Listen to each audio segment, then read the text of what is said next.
right. Normally you're doing the deep dive, but I asked you for a favor a couple of weeks ago if you allow me the opportunity to do a deep dive today. Yes, Cool. yes, please.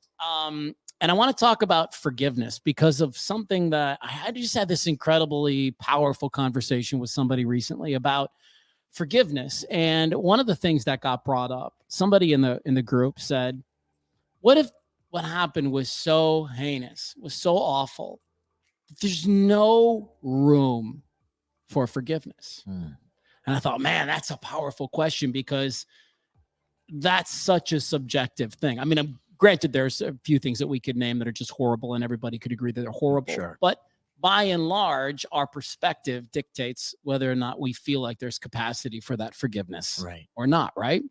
And so I'm going to give you the Cliff's notes of this conversation that we had because I thought it was so powerful, which is, could you start to consider what the path to forgiveness would look like?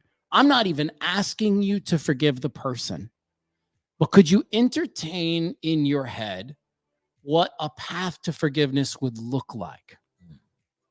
What would that peace feel like? What would it feel like for you to not have to hang on to that or carry that or think about that anymore?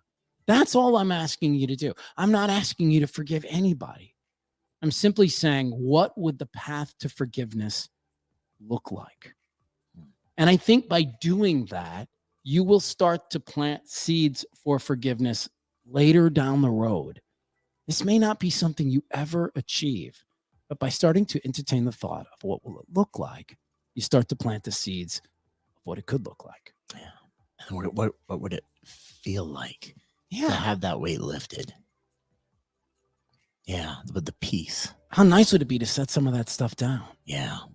But Amelia said it earlier in our podcast that a lot of times, we have that story in our head and it's easier to go back to that story. It's easier to lean back on that old operating system because it's familiar and you know it. Mm-hmm.